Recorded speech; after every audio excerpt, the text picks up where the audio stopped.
Welcome, everyone. Today we're going to discuss an issue that's coming up in the next election. There's going to be a referendum in Door County on fair maps, and the referendum itself reads, should Wisconsin legislature create a nonpartisan procedure for the preparation of legislative and congressional district plans and maps? So to explain this all to us in more detail, we have Pat Trzynski from the League of Women Voters, Door County, and Mike Brudd from the Fair Maps Task Force. And I let them take it away and explain to us exactly what this is all about. Pat? Sure, thank you, Laura. And I was going to start out with reading what it actually said on the ballot, and I think it's worth reading again because it's pretty clear what people will be voting on. Should the Wisconsin legislature create a nonpartisan procedure for the preparation of legislative and congressional district plans and maps? Today, we want to provide you with some information about this referendum. And as you see on the slide, I think Mike's going to bring up our slideshow. We're going to talk about that a little bit. But we're also going to explain what does 72% have to do with it. This PowerPoint we're going to use for our discussion was created by Dr. Tony Phillips from Appleton, who is part of the Wisconsin Fair Maps Coalition, as well as he has recently been appointed to the People's Maps Commission by Governor Evers. So we're going to use his PowerPoint to gain understanding of the issue, explain the purpose of the referendum, and then we'll have some time for the questions at the end. So let's get started. Dr. Phillips asks, if 72% of everyone asked is in favor of something, and that something is right and doable, it should probably happen, right? So he has some examples here. We may want it, but it needs to be doable, and it also needs to be right. So and so here's the reason for the 72%. It's to emphasize that 72% of everyone who was asked in Wisconsin by the Marquette poll has expressed support for creating a nonpartisan way to do redistricting. This would be a big change in Wisconsin to do it in a nonpartisan way. And people are in favor of it, especially when they understand what it means, and that's where we're going now. So what does it mean? It should matter to everyone in our state that our government and our elections are run in a fair and democratic way. Our elected officials who represent all of us should reflect the majority of individual votes in the state. Go ahead, Mike. But currently in our state, the politicians have figured out kind of how to fix the rules of the game for getting elected. This happens in a lot of other states too. Wisconsin is not alone in that. It's called gerrymandering. I'm sure you've heard about this before, but what does it mean? Mike is going to talk more about what does it mean. So we use the term gerrymandering to refer to the process, or the practice rather, of establishing partisan voting districts. And when voting districts are gerrymandered or they favor one party, all votes lose value. And so that's why we're concerned about it. And so let's look into how that can actually happen. Now, this map here, these two maps might be difficult to read down in here where the bar graph is. But basically what they show is what the voting districts look like in 2010 and then in 2012. In between here, new maps were drawn, and the colors represent these are assembly districts, and they represent this means a Democratic assembly district was elected. This means a Republican was elected. So in 2010, there were 38 Democratic districts and 60 Republican. And in 2012, there were 39 Democrat and 60 Republican. So you ask, what's the big deal? Well, the big deal is that the Democratic voters increased their number of votes by 580,000, and the Republicans increased their number of votes by 150,000. So the mood of the electorate changed dramatically, but the composition of the state house did not. And that is the, in a nutshell, that's what happens when you have gerrymandered districts. So we mentioned, we're using the term gerrymandering, and just for a little historical background, this guy here, Elbridge Gerry, I think maybe it's actually Jerry, he was the governor in Massachusetts in 1812, and he created a district to favor his party, and it looked like a salamander. So the pundits at the time picked up the term gerrymandering instead of salamandering, and that term has stuck. So that's where that came from. So let's see, how do they do it? Well, there's two ways to gerrymander districts. You can crack them or you can pack them. So take a look at these three diagrams here. The one on the left, each one represents the state or a state. And each smaller square, the four smaller squares, each represent a voting district. And each dot represents a voter. Now there are 32 blue dots and 32 red dots. So in this particular competitive redistricting, there's an equal number of red and blue dots in each district. But you can pack the votes or you can crack the votes. So let's take a look here. When you crack them, like it's done over here, the result is there's more red dots. There's 9 red dots in each district and 7 blue dots in each district. So that means if you're a blue voter, you have no choice. I mean, you have no chance to have your candidate or your point of view prevail. And if you're a red voter, your vote is kind of wasted because it doesn't matter. Your district is going to win anyway. So that's what happens when you crack a district.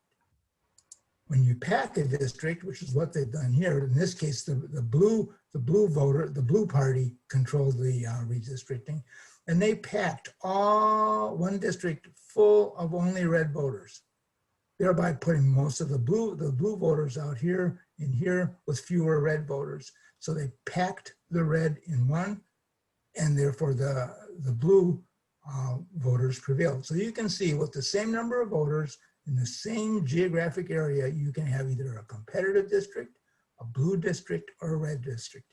And this is what happens right here when you gerrymander. And this is just another presentation of the same thing. Sort of, only in this case, it's not proportionate. In that previous example, both red and blue had 32 voters.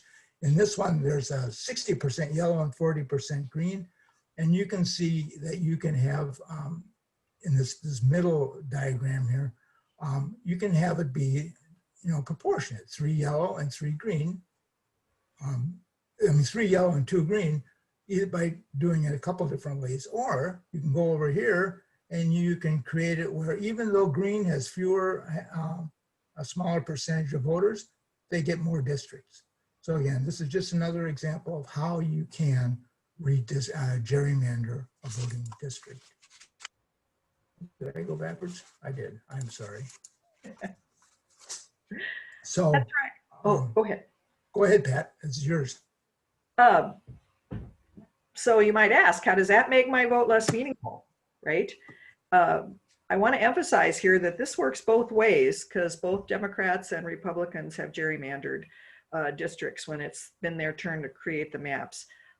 But if you're a Democrat in a Republican gerrymandered district, your Democratic candidate is not at all likely to win because of the way the district is set up. So it means that your vote would be relatively worthless.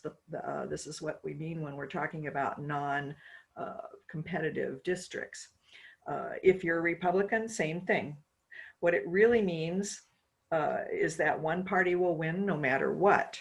And it's because of the way the lines are drawn. That's what I was saying earlier when I talked about how the politicians have figured out how to rig the maps. And it absolutely depends on when the maps are drawn for the next 10 years after the census. So this is a recent example of how gerrymandering plays out in the election. In the 2018 election, Democrats statewide had 54% of the votes and Republicans had 46% of the votes. That's a difference of 8 percentage points. But because of gerrymandering, we elected 63 Republicans and 36 Democrats, even though statewide the Democrats had a much bigger margin of the votes than the Republicans. It's the way gerrymandering works. And again, I want to keep saying, yeah, as he said, it really sucks. But I keep wanting to say the Democrats have done the same thing. So this is a bipartisan, it's probably one of the only bipartisan things that they do. Let's go to the next slide. Keep in mind that we're talking about state government here, but also we talk about the House of Representatives. We have 8 districts in our state, and that means we send 8 representatives to Congress, and that it can work on who gets sent to Congress as well. Now, I think we can handle, I don't think it's that wonky, because we want to talk a little bit further about how else gerrymandering has hurt our democratic process. Let's go to the next slide. Yeah, the primary this year was August 11th. So I went out and looked at the voting statistics for 2020.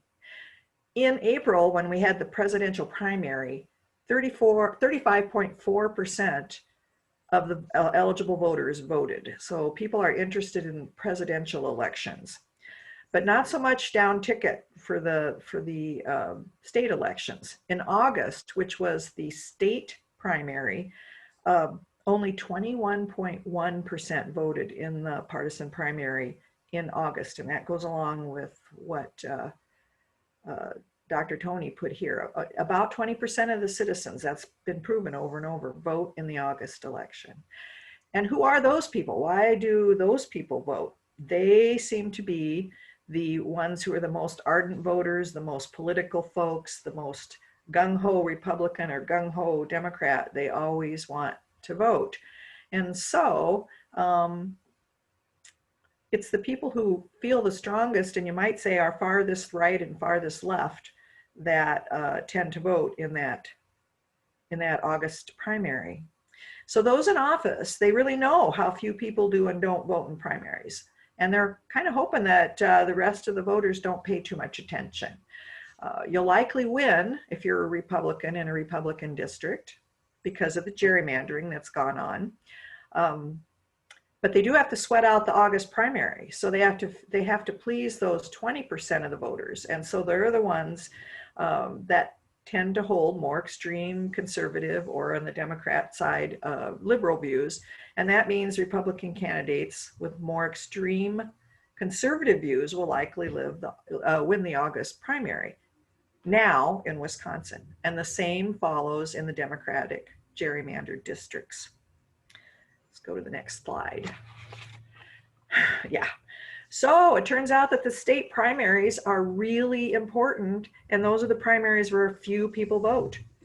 And they turn out to be more important really than the November election. Because of gerrymandering, people are guaranteed to get in. Mike, will you explain how this thing causes so much of our government gridlock? Well, we're kind of reiterating, going over the importance of the primaries, but that can't be stressed enough, because like Pat was saying, when you have 20% of the voters, the most ardent, involved citizens voting, you tend to have extreme voters voting. But it's also when you have the donors stepping into the picture and making their donations. So the primary elections are dominated by extreme voters and donors. And when you have a gerrymandered district, like one of those packed or cracked districts where the outcome is already determined, when the November election comes around, the outcome is already known.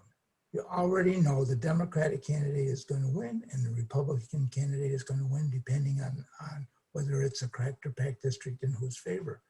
So it reduces the value of your vote. It reduces the value of the November election, and it just doesn't do democracy any good.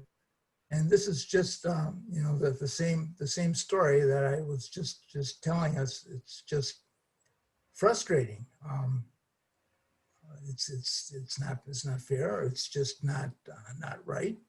And here's what happens. You get gridlock when you have extreme members of both parties in the legislature. It doesn't matter what the relationship, a percentage relationship is. If you have extreme right and extreme left, the chances of them coming to agreement on some kind of a policy, a middle ground, is really greatly reduced. So you've got gridlock, you've got this hyper-partisanship where you get anybody comes on the TV or the radio to talk about their case, they only talk about an extreme situation and the other side is all full of bad guys, and there's lack of cooperation, nothing gets done, and I think basically kind of what we end up with a failed state. It doesn't work. The legislature does not work for the people of the state. And here's a good example. In the April primary, this is what we had. We had people standing out in the rain in the middle of the COVID, standing less than 6 feet apart, trying to vote, you know, having to decide whether it was their health or their vote that was most important. So this is a very vivid, immediate visual impact of gerrymandering.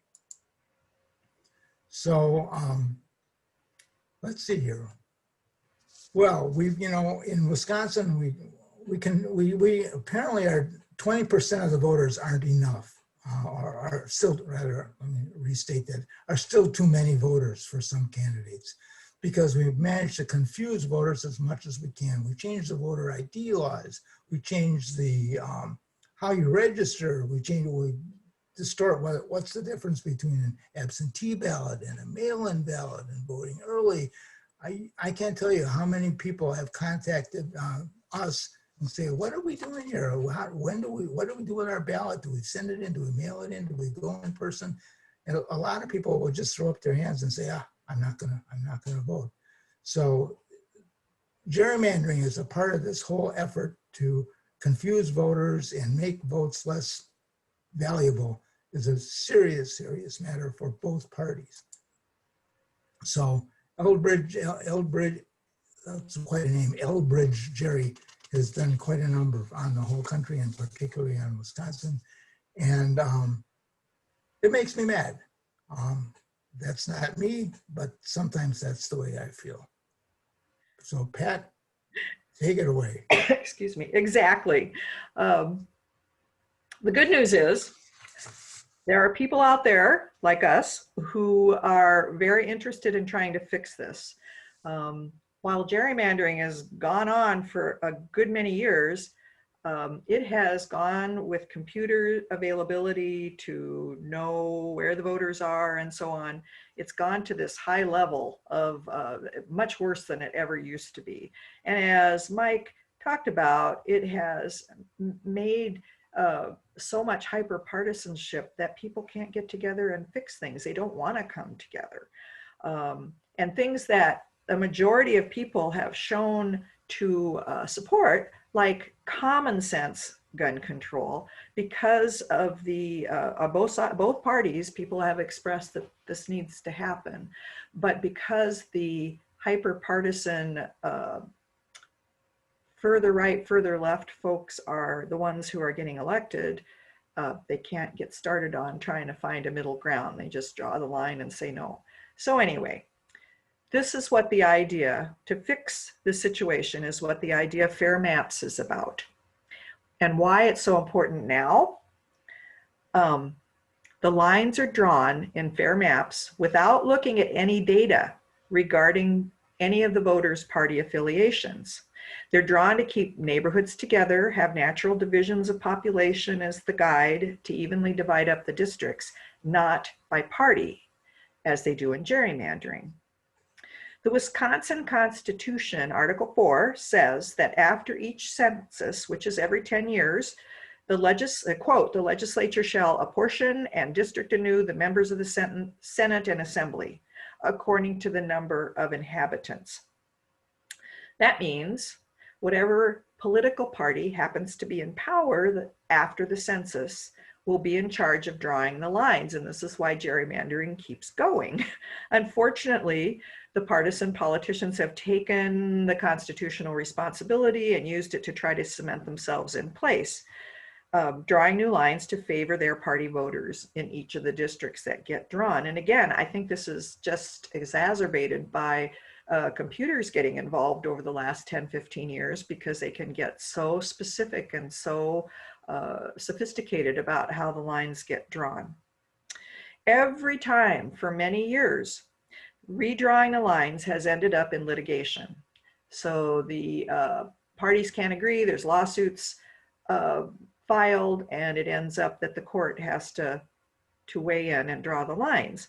I think initially with the Constitution, within the Constitution, the people that wrote that assumed that the legislators would be the most knowledgeable about where their people lived that they were representing, and it would make sense for them to get together and draw the boundaries for the areas. But that has developed into what I was talking about before, that people started to figure out, oh, well, if we draw this way, we can get more of my party in and I'm more likely to get elected. So that's the way it's been going. So as I was saying, every time they redrew the lines and it ends up in litigation and the courts have to decide, I want you to know that taxpayers have spent $6.5 million in litigation fees, because we're paying for this, to fight over the contested redistricting, and that's over the last several elections. Prior to 2011, the Wisconsin statute 5910 directed the counties and municipalities to decide where the boundaries should be and then submit them to the legislature for the redistricting maps. And the legislature was responsible for taking what the municipalities and counties sent in and drawing the maps, taking those into account. Then, if consensus was not reached at the state level, the courts would decide, which still happened even with that. In 2011, the newly elected legislature repealed Chapter 59 and instead delegated the job of drawing the lines to special lawyers and computers who use their computer programs. And at that time, they created one of the most gerrymandered states in the country. Voters in Wisconsin of all political persuasion saw how unfair that was. It was pretty clear, and they did it anyway. So that is the nut of where the Fair Maps Initiative was born.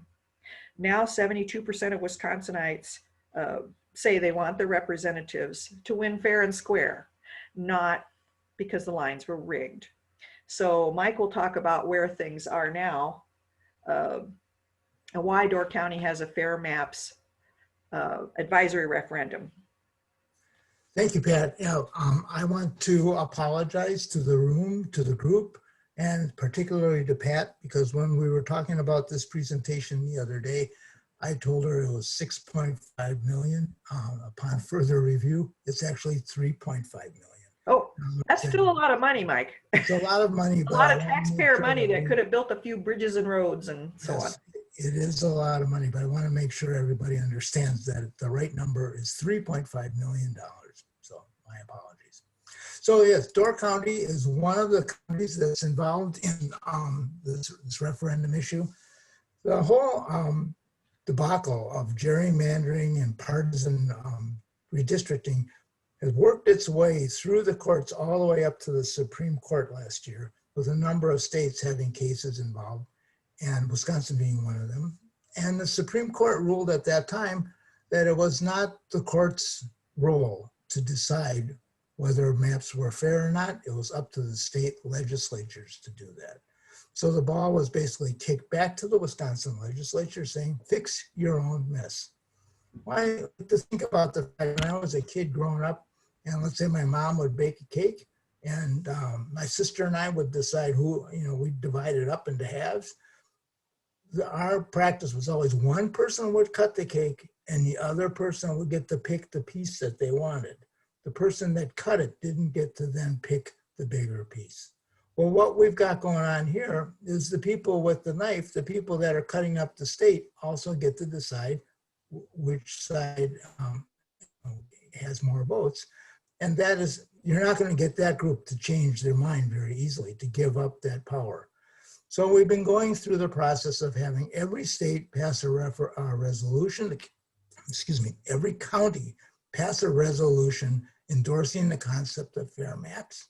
And you can see it says here 52 counties have done that. It's actually now up to 55 counties that have done that. And then we've gone one step further, and we're asking the citizens in each county vote on a referendum to express their opinion on the issue of fair maps. All of this information and public support being, the intent being to give it to the legislature to say, get your act together, redraw these maps in a more fair way.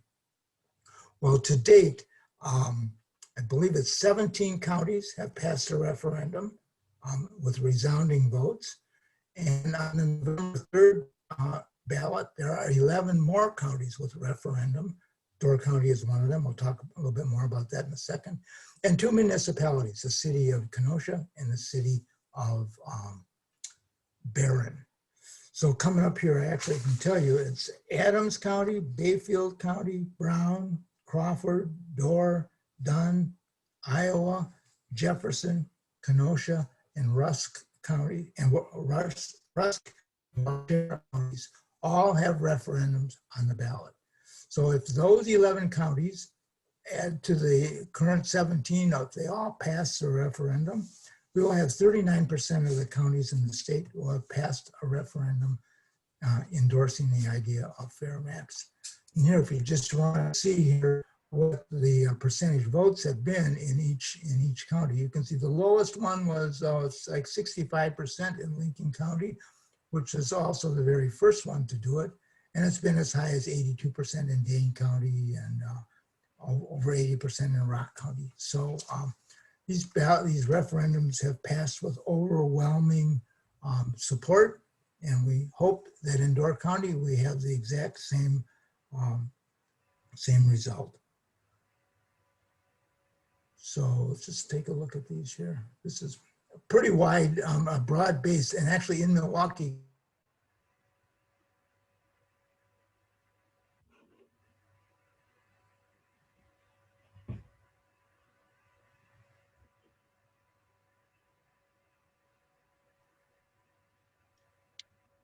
It looks like we might have lost Mike for a minute. Can you continue, Pat, or how should we do this? Well, Mike, you're frozen. Only thing that I will have trouble with is I don't have The slide. I can keep talking a little bit. So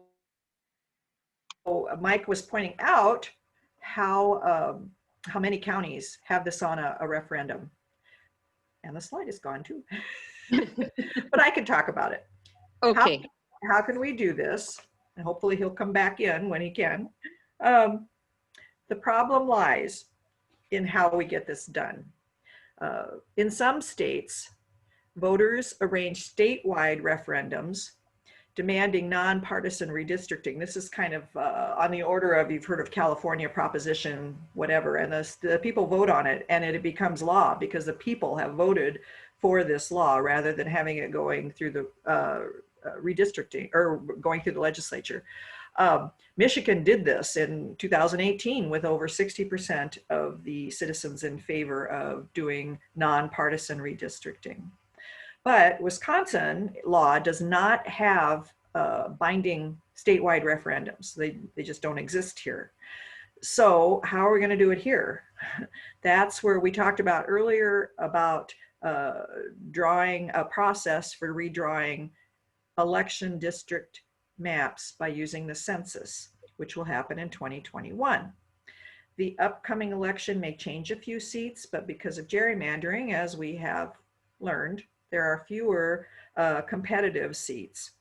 So whichever party is in power, of course, they will be the ones who control the process. Now, there is no reason that they can't create a process and then have final approval of it. As I said earlier, the Wisconsin Constitution gives the legislature the responsibility of having the lines drawn.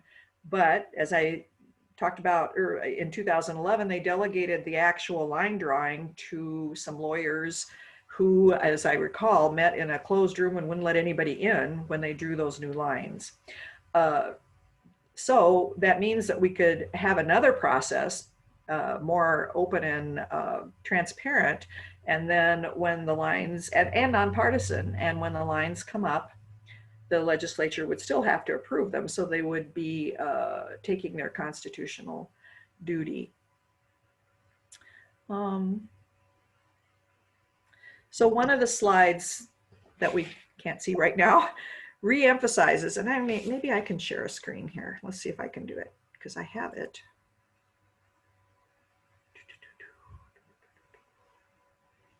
No. Oh.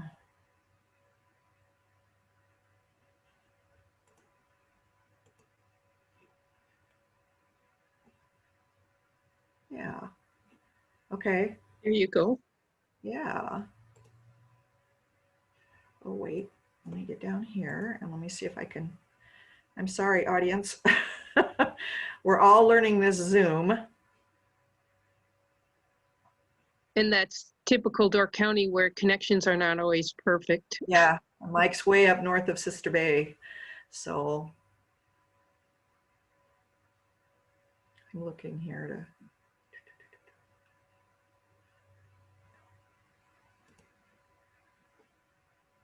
Here we go, more or less.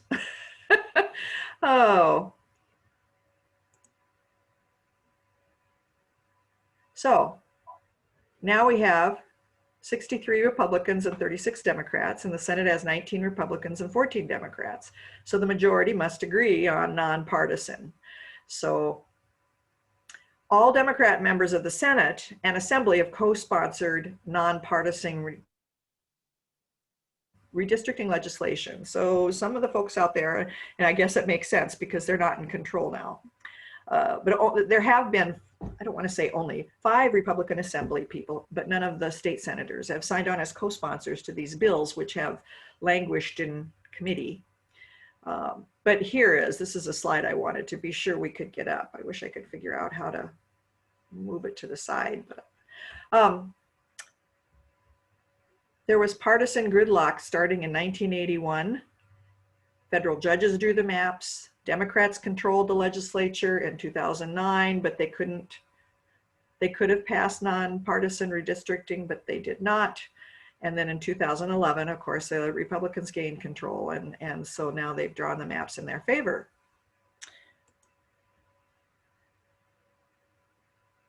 That slide reemphasized that gerrymandering is really a bipartisan problem. Or simply said, whoever in power doesn't want to give it up. I mean, that's really the basic thing. So. I'm really sorry I lost my internet connection. Yeah, we saw that, Mike. So that's one of the issues that I hope the legislature takes up, is to work on bringing broadband and internet all through the county. I was going to say the same thing. Good job. When you look at the big picture, this gnarled up way of reapportioning votes after the census by political parties, it really makes no sense that as Mike said, they divide the cake and get to choose too. Every time it ends up in the courts and costs millions of dollars to fix. Other states have come up with different ways of doing this that are not so contentious and much more democratic. For example, we always hold up Iowa as a shining example, not that we need to copy it exactly, but in 1980, Iowa has used their Legislative Services Bureau in a transparent process with hearings around the state to create impartial boundaries without partisanship. Then at the end, the legislature approves the final product.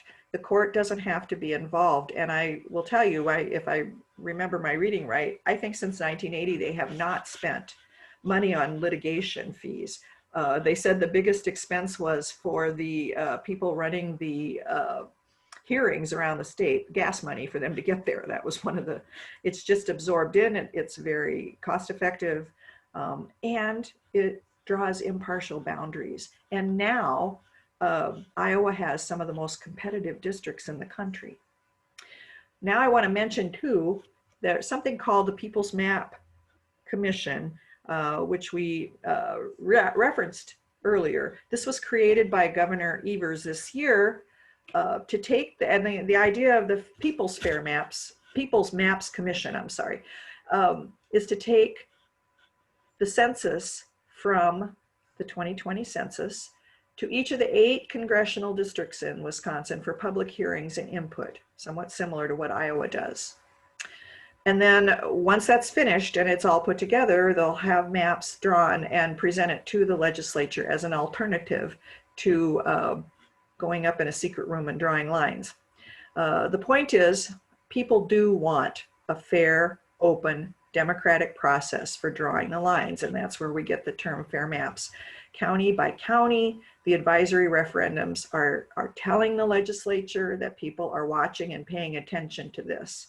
So where it goes, it'll be interesting to see how the legislature does accept the fair maps map, the people's map. So we hope Door County, I certainly hope Door County joins the rest of the other counties in saying yes to wanting to have a nonpartisan redistricting process and end all this contentious fighting. It'll have so many good effects to end the contentiousness over the years in the legislature. So Mike, wrap her up. Now I have to, of course, apologize. Now I can't even get back into the same screen share situation I was in before, but so I apologize for that. And Pat's absolutely right. This rural broadband is something that the legislature has to get their arms around as soon as possible. But in closing, I just want to stress a couple of things. One is the real takeaways for me in this whole fair maps thing is go back to the primaries, and that 22% of the people are making the decisions that affect all of us. The elected officials don't need to hold town hall meetings. They don't need to hold listening sessions because it's already baked into the cake. They know who their voters are and they know they're going to be elected. So we really need to change this practice. And we need to stop having a situation where the elected officials select their voters, and we need to go back to having a situation where voters select their representatives. And that's what we're about with this, having the voters select their representatives. So with that, we do have some resources we can we'll provide to the library, including this PowerPoint and some other links for more information. And Laura will get that up on the library website, and we can take questions, right, Pat? We can. And now I can shut that one off. And I'll stop the screen share here, and we'll see who we're talking to and who's talking to us. Well, I will go ahead and put these documents up on the page that has information about this meeting on the calendar. So if anyone's looking for it, you can look there. There were a couple comments on Facebook, and one was, besides voting, what can we do to rectify this situation or to influence the situation? Do you have an answer for that? Well, we have been encouraging people to write letters to their to the local papers, so to just increase awareness of the issue. You can call write to your elected representative and tell them that this is the foundational issue that you're concerned about, and see if they have taken the Fair Maps Pledge. As a voter, you can take the Fair Maps Pledge, which basically says you will only vote for candidates that are endorsing the concept of fair maps. Join the League of Women Voters and support their efforts. nationwide, statewide, and locally to protect our democracy. And Pat, you got some other thoughts? You know, every time I get with a socially distanced group, large or small or friends, I managed to turn the conversation to, hey, have you heard about the Fair Maps referendum? And I am really surprised how many people, I've been hip deep in it so long that I can't imagine that everybody doesn't know about it, but everybody doesn't know about it. And I think a lot of times people will see something on the ballot, unless they really know some information about it, they won't vote on it because they don't want to vote the wrong way in their mind. So I ask people, do you know about the Fair Maps and what that means? And it always leads to a lively discussion. So keep spreading the word, I guess, and helping people understand why it's good for our democracy and how we can finally help. It won't solve every problem, but we can finally break through and help solve some of the gridlock that's been going on and get the people's work done instead of constantly bickering and fighting. We need to go back to reaching not necessarily consensus, but being willing to give and take and come up with things to do something rather than doing nothing. Right. Also, someone on Facebook was wondering where they can view this at a later date, and basically it will remain on Facebook. I will go ahead and post those documents there also, and it will be uploaded to the library YouTube channel very soon, after a day or so. You can check there, and I'll put the links to the documents there also. So there will be plenty of places to view it at a later date. Thank you, Laura. The League, we plan to put the link anyway to the library on our Facebook and web page as well. So there are a number of ways to get back to it, to review and to take a look at the actual slides and repeat the information. We're always around. Mike certainly is around, and I am, to answer questions that people have about it. And I want to encourage people to do that. This slideshow is very informative, has good fact-based information in it, but it is a little bit static. And the Wisconsin Farmers Union has put together like a 3-4 minute YouTube video on the same subject, and we will provide the library with that link. And that can be very informative as well. I really like that Farmers Union video, Mike. I looked at it the other day, and it's it explains it in such good, simple terms.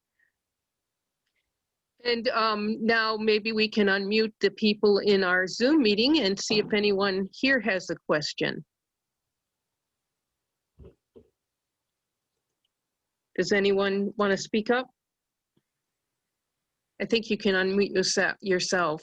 Or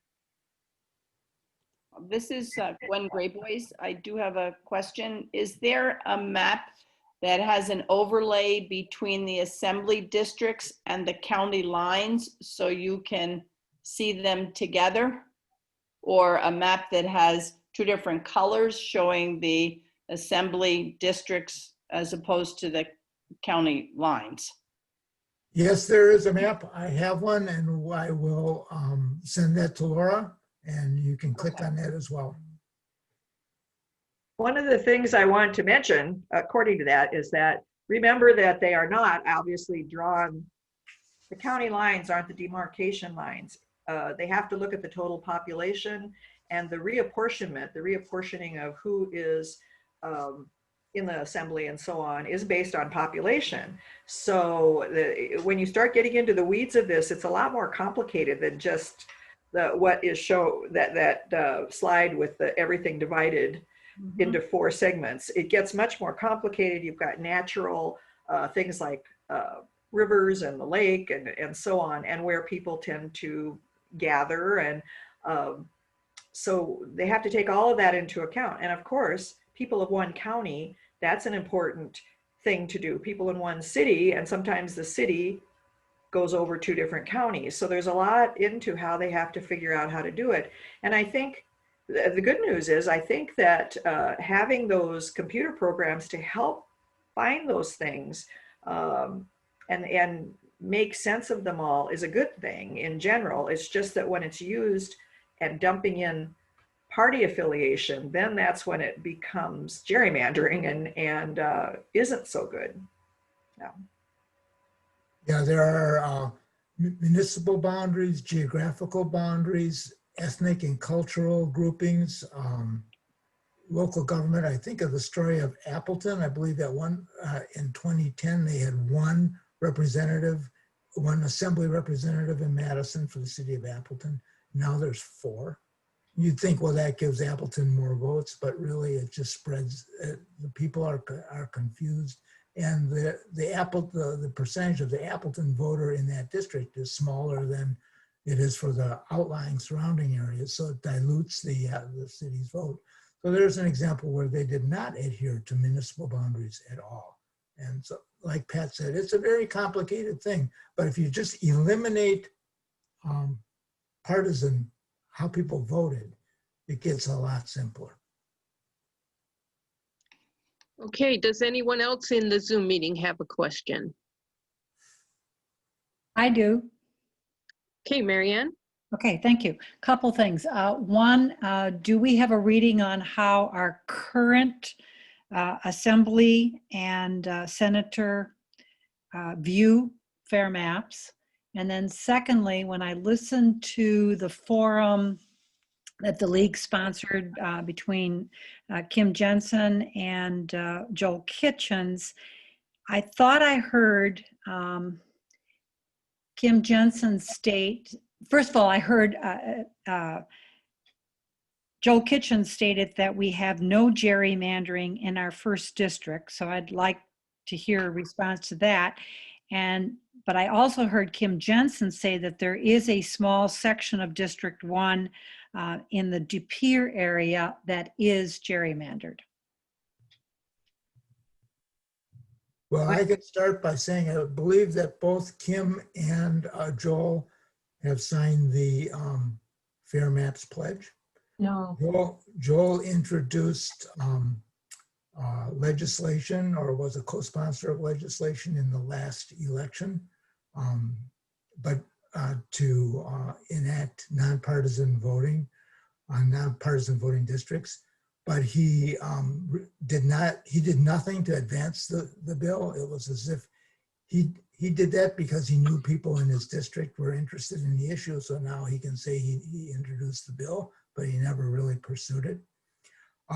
I believe because we are on a peninsula, it is difficult to gerrymander the boundaries, but Kim is right. There are parts of the southern part of the district that sneak into Brown County that really, it's basically Dorr and Kewanee and a couple of voting districts in Brown that make it look a little bit weird.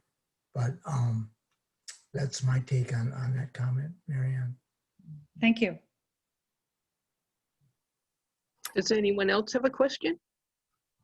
I just wanted to and I apologize because my internet went out at the same time Mike's did. So if this has been stated already, please forgive me. Oftentimes when I talk to people, they say, well, there isn't such a thing as a nonpartisan process. It doesn't exist. And that tends to be the argument against a nonpartisan process. And in Iowa, 40 years ago, they put in a nonpartisan process for redistricting. It has never been challenged in court, not once. And the way it works is, yes, there are challenges if they come up with a line drawing, and they have to compromise with one another. Each party has to agree, and then it goes back. And if they still don't compromise, they go back again. But they spend less than $120,000 each year for their redistricting. And we have spent just this exorbitant amount of taxpayer money. So I think we do need to look at the success of the Iowa model as an example of it can be done. Judy, I thank you. I applaud that. The word I was trying to think of earlier was compromise, that they have to come together and compromise. And there's so little of that the last few years, I couldn't even think of the word. So in Iowa, they have the Legislative Bureau draw the maps. They create clear criteria and then establish the commission and conduct hearings around the state. So then they deliver the plans by January of the second year of the census, and then they have to come down. They have to do an up and down vote. They work it out, and they have not, as you said, they don't go to court over it anymore. And it's so much less contentious and so much more fair. You know, if I could just go back to Mary Ann's question for a second, whether the first Assembly and first Senate district can be significantly gerrymandered or not is part of the question. But the real question is what we are citizens not only of Door County, but of the state. And the gerrymandering of districts all across the state affects Door County, whether our district is technically tweaked and gerrymandered or not. So to hide behind the statement that, well, Door County district can't be gerrymandered is not really fair. It's not really addressing the issue at hand, that gerrymandering does affect state government, period. And, you know, back to this idea of the People's Map Commission, I understand that there are the 9 members, and our local member is Anthony Phillips. You mentioned earlier, Dr. Phillips. This group was appointed by 3 judges, as I understand it. What will they be doing exactly? They will be holding hearings around the state, taking input from citizens and whoever wants to participate. And then they will be drawing up a version of people's maps, of nonpartisan maps, and presenting them to the governor and to the legislature. Now they're holding these hearings congressional district by congressional district. And we all live in congressional district number 8, northeastern Wisconsin. And that hearing will be held on October 1st. Excuse me. It'll be in the early evening. We do not have the exact time at this point or a link to that. It'll be a virtual hearing, but it will be on the evening of October 1st. And they will allow 25 verbal presentations by people. That'll be like 2 or 3 minutes long each, but they'll allow an unlimited number of written comments to be submitted.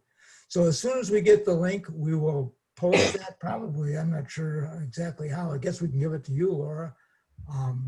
We can get it in the newspapers and just get it out, because the first 25 people that sign up will be able to make a verbal presentation to the committee. So Mike, how does that work? Because we don't have the, what will they be presenting? Because we won't have the census data yet. I guess it'll be it's just individual opinions, kind of like what we did today. They'll be asking questions. They'll be encouraging, I would expect, encouraging people to, the commission to consider issues such as geographic boundaries, municipal boundaries, community boundaries, cultural boundaries, and things like that when they draw the maps, of expressing their discontent with the way the system is now, and really urging that a nonpartisan process be established, probably telling the story of Iowa. They'll be basically presenting the underlying information, not political, but just the underlying need for nonpartisan maps without having the census. And then they would be, I guess, my guess would be they would be talking about establishing what kind of criteria should be established to use drawing the lines. And that's what Iowa did, without even looking at who votes what. They established certain criteria, keeping communities together, as you were saying earlier, cultural and geographical and so on, and keeping those groups together to make sure that people are getting represented as a group rather than by who they voted for in the last election. There can be, I guess I disagree with those who say that it can never be nonpartisan, because yeah, you can. You just don't look at who's voting where. I mean, you're going to know in your mind in general, but these people are appointed to be, and they take, hopefully they're going to take their job seriously, to work on drawing these lines in a fair way. And then, you know, if your party doesn't win, but it's been through a fair process like that, and it's not gerrymandered, yeah, that's the will of the people. That's who spoke. But I think it will also make people want to compromise, that word compromise, more, the ones who are in office, because they need to please more of the people than their 20%. I did want to mention, Marianne had asked how our current legislator and senator, I did hear in January when we presented getting the process started, the one comment that Senator Jacques said during that hearing was that he didn't think that changing the process would be constitutional. And I think he's mistaken, I guess. It's the legislature, however they do it, unless they do a constitutional amendment, however they do it, the legislature still has to do the approval of it. So whether they're drawing it up in a room with a bunch of lawyers, or whether they take a map that the people have drawn through the commission, they still have the approval, and that's still, that would be constitutional. Other than that, they would all, if they really followed the exact letter of the law of the Constitution, they would all have to go in a room themselves and draw the maps themselves, which they haven't done for a very long time. So I think along those lines, Pat and Marianne, I think we have to be careful to and take with a grain of salt the comments that are made by the party in power when they say whether or not redistricting can happen or is a good idea, because it'll affect their power. And it's in their self-interest to diminish the value of redistricting, of nonpartisan redistricting. So I think we need to take their point of view with a grain of salt. Earlier, Pat, I thought the question was about what would the people giving testimony have to say about the redistricting process. So maybe I missed the point. I apologize for that, but I totally agree with your take on how the commission will be approaching this. And it's important to note that Dr. Phillips happens to be a Republican who was appointed by the Democratic Governor's Commission. It's a real serious attempt to make the commission a nonpartisan commission. Hey, any other questions? Marianne, did that solve your question?